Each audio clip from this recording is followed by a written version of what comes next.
Bonjour à tous, je suis Gilles Mancien, je venais vous saluer aujourd'hui, j'espère que vous passez une très belle journée. Ici le ciel est un peu grisâtre, mais il faut garder son soleil intérieur bien éclairé. Je vais tirer quelques cartes, je viens pour offrir guidance et inspiration, apporter de l'espoir, une direction claire, hein, parce qu'il ne faut pas se laisser distraire par toutes ces choses qui peuvent être confuses dans ce moment important. Il y a tellement de chaos sur le plan terrestre, il faut bien rester centré, connecté à sa guidance intérieure pour se sentir confortable et sécurisé. Alors, je vais tirer 4 cartes avec le tarot des anges. Voilà. Alors, la plus haute sagesse pour nous aujourd'hui, c'est la mission, comprendre notre mission. Pourquoi on est venu s'incarner sur Terre? Quelle est la nature de notre mission? Comment s'y préparer?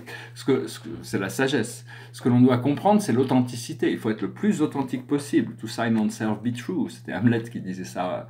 C'est à votre moi véritable, soyez vrai. Il faut se connaître soi-même et puis apprendre à se connaître soi-même un peu plus chaque jour. Intégrer toutes ces parties de nous-mêmes qui sont encore inconscientes, qui sont encore apporter de la lumière sur notre partie sombre.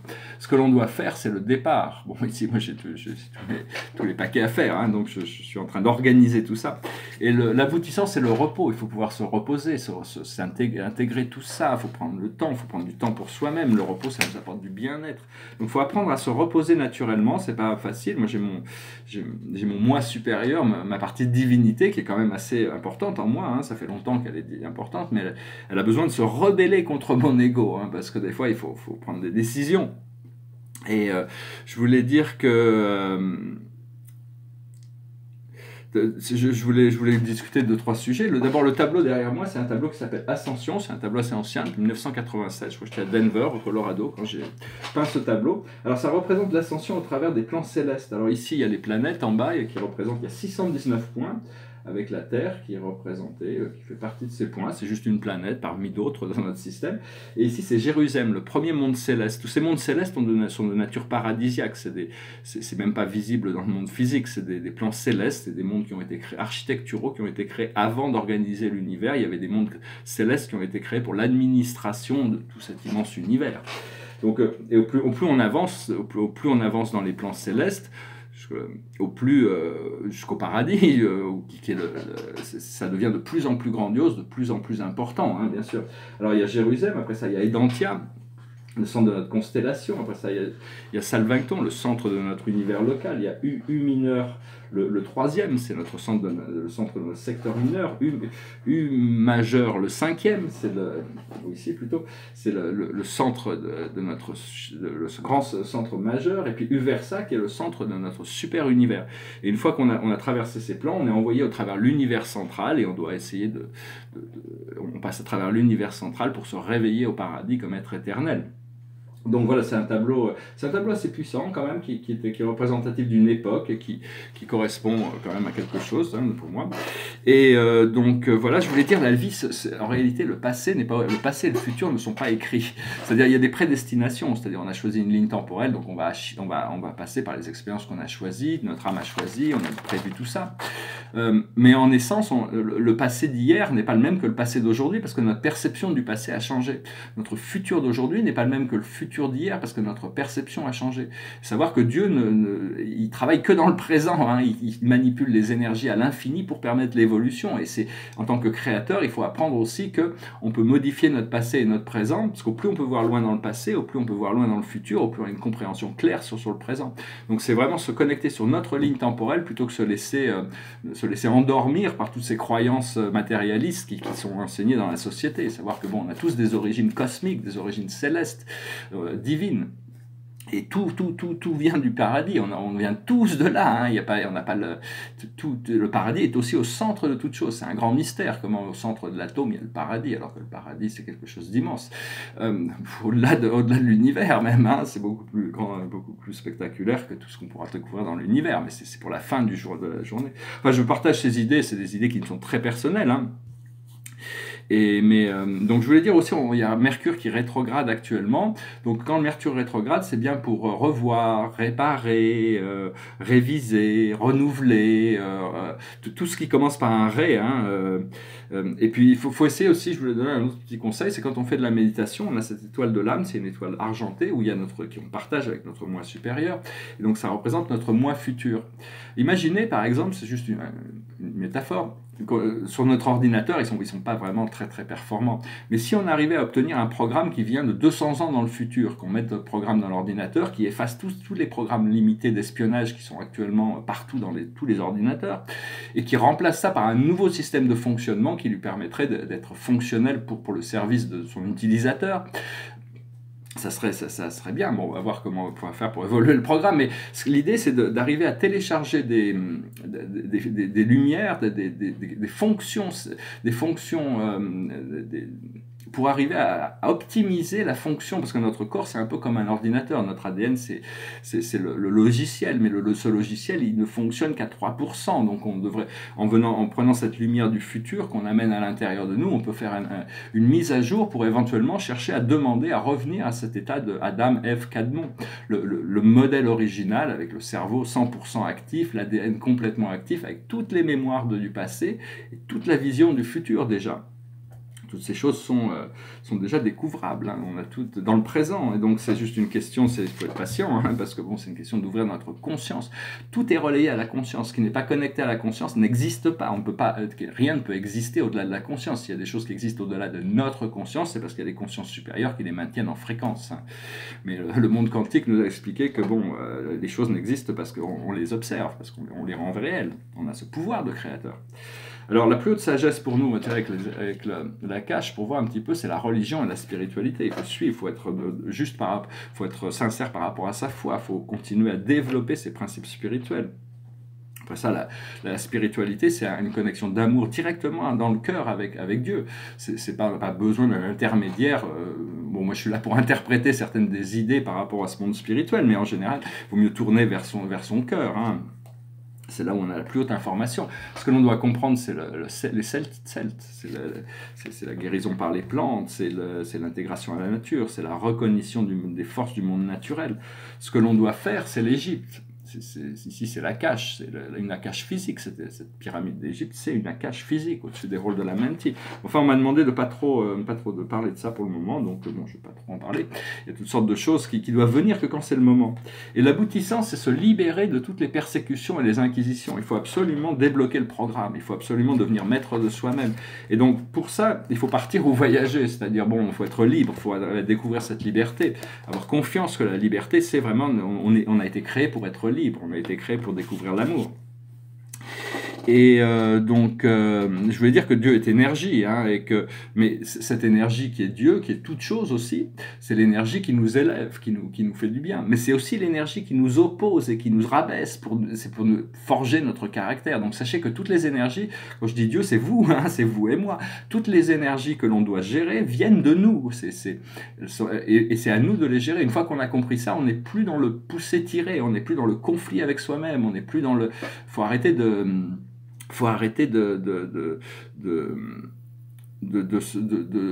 se critiquer, de se prendre la tête tout seul, de toutes ces choses-là, hein.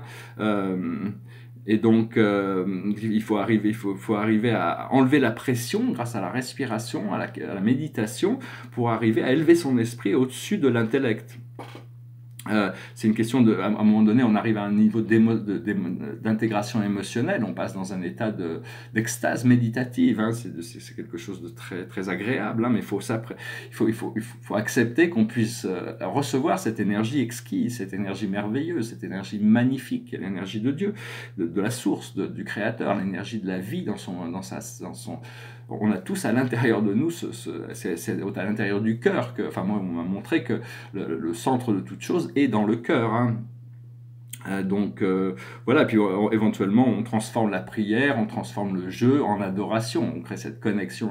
Ça n'empêche pas de jouer, ça n'empêche pas de prier, mais bon, qu'est-ce que je voulais dire? Oui, je voulais aussi dire qu'il faut accepter la vie comme elle est. C'est Spinoza, un philosophe qui s'appelle Spinoza, Baruch Spinoza, c'est le philosophe de la joie, et donc il y a plein de choses dans son éthique, parce que bon, l'éthique est importante, hein, va falloir se responsabiliser un peu, Et enfin même sérieusement, mais c'est savoir que bon, quelles que soient les situations dans lesquelles on est, on doit les accepter comme étant parfaites pour ce que l'on a besoin d'apprendre, mais on a une responsabilité de s'améliorer, on a une responsabilité de, quand même d'avancer, de faire progresser, d'améliorer cette perfection qu'on doit accepter comme étant parfaite, parce que c'est la loi, mais on doit toujours, et quand on ne sait pas, on peut toujours abandonner toutes ces croyances pour s'en remettre à Dieu. Et à ce moment-là, cette force revient et nous montre quelque chose, hein. Donc il faut travailler avec ça. Apprendre aussi à aider les autres, c'est très bien, parce que on a besoin de ça, on a besoin de créer du service. Par contre, il ne faut pas aider les autres s'ils ne le demandent pas, parce que s'ils ne le demandent pas, c'est à nous que ça crée du karma. Si on leur enlève leurs problèmes alors qu'ils avaient besoin d'apprendre quelque chose de leur situation, qu'ils n'ont pas demandé d'aide, il ne faut pas leur en donner, hein. Faut être clair que par contre, il faut pouvoir offrir de l'aide à ceux qui le demandent. Et donc, faut essayer de trouver le silence, hein, le silence, et arrêter de trouver de se prendre la tête, hein. Il faut avoir, dans un sens, Dieu, dans la vérité par Dieu, nous dit il faut avoir peur que d'une chose, c'est de nos propres erreurs, parce que il n'y a que nos erreurs qui peuvent se refléter négativement sur nous, il n'y a que ça. C'est comme dans le Coran, Allah dit n'ayez pas peur des hommes, ayez peur de moi. Si vous avez peur de quelque chose, ayez peur de Dieu, parce que Dieu est toute chose et il sait tout. Mais maintenant, on est passé dans une fréquence où on doit accepter Dieu comme étant amour éternel, amour infini. Dieu peut nous libérer du karma à partir du moment où on pardonne à nous-mêmes et on pardonne aux autres, hein. La loi de l'amour transcende la loi du karma. Mais enfin bon, faut mieux avoir pas de peur du tout, mieux essayer d'être complètement courageux, d'embrasser toute la vie telle qu'elle vient, hein. Oui, donc voilà, donc il y a toutes sortes de vérités qui vont devoir ressortir, mais c'est un peu comme des bombes, c'est un peu des bombes de vérité, des bombes de lumière. Personnellement, j'ai pas envie de lâcher ces bombes, hein. C'est des trucs qui sont extrêmement graves, profonds, des choses de société. Bon, c'est des choses qui vont ressortir, mais si ces choses arrivent trop vite ou trop brutalement, cette vérité pourrait créer des paniques dans la population, donc ça a besoin d'être désactivé progressivement. Cela dit, on n'a plus le temps d'attendre, donc il va falloir que ces vérités ressortent d'une manière ou d'une autre, et après on les expliquera, hein. Au fur et à mesure on les expliquera. Donc le passé, le présent et le futur sont la même chose, hein. On peut pas dissocier le passé du futur, mais pourtant c'est dans le présent que ça se passe, hein, de toute manière toujours. Donc voilà, hein, on va recevoir plein de nouvelles choses. Alors je vais tirer 4 cartes maintenant, mais on verra sur les 4 cartes, hein, c'est une bonne... Maintenant, je vous laisse interpréter les cartes comme vous le sentez, mais la plus haute sagesse, c'est la mère étoile Arrakis. Donc c'est vraiment comprendre notre connexion au cosmos, cette grande mère, cette mère céleste, mère divine, pourrait s'élever dans ces dimensions de lumière. Bon, il faudrait que je relise les livres pour voir les références personnelles que Rumi avait prises sur ces idées. Ce que l'on doit comprendre, c'est surge on the uprising wave of love, s'élever sur la vague d'amour qui est en train d'arriver. C'est-à-dire il faut rester sur le dessus de la vague, il ne faut pas tomber dans le creux de la vague. Par contre, ces vagues d'amour, il faut les sentir, il faut les cultiver. Ce que l'on doit faire, c'est l'impossible rendu possible. Donc il y a toutes sortes de miracles qui peuvent se passer, il faut accepter, il faut s'attendre à des miracles. Et l'aboutissant, c'est au-delà du portail de la peur. Au-delà des peurs, il y a la vie. Et donc, une fois qu'on a réussi à désactiver ces peurs, on peut commencer à vivre. Donc voilà, je voulais parler aussi des atomes, mais j'en parlerai peut-être la prochaine fois. Je voulais dire que je vais mettre un dossier, c'est dans le livre d'Urantia. C'est un gros livre de révélation qui s'est passé dans les années 50. Il y a toutes sortes de révélations scientifiques qui sont accordées à cette époque, mais c'est très étonnant que les scientifiques contemporains sont matérialistes, donc ils n'ont pas pu accepter ça, mais ceux qui ne sont pas matérialistes n'ont pas utilisé cette connaissance qui est révélée dans l'Urantia sur les atomes, les électrons et les ultimatons. Toutes sortes de choses merveilleuses, des informations scientifiques. Donc si personne ne le fait, moi je vais commencer à l'étudier pour voir quel genre d'invention, de découverte on peut faire, et invention qui pourrait être l'application. Donc c'est des programmes qui sont là quand même depuis assez longtemps, hein, pour moi. Et les atomes, on me les a montrés. Hein. On m'a montré 3 atomes. Il m'en reste 97 à découvrir parce qu'il n'y a que 100. Il ne peut pas y avoir plus de 100 atomes dans un univers. Jamais dans tout le super univers, ils ont réussi à mettre plus de 100 électrons autour d'un proton. Un proton, c'est un peu comme un électron, mais c'est 2000 à 3000 fois plus dense, plus lourd, plus massif.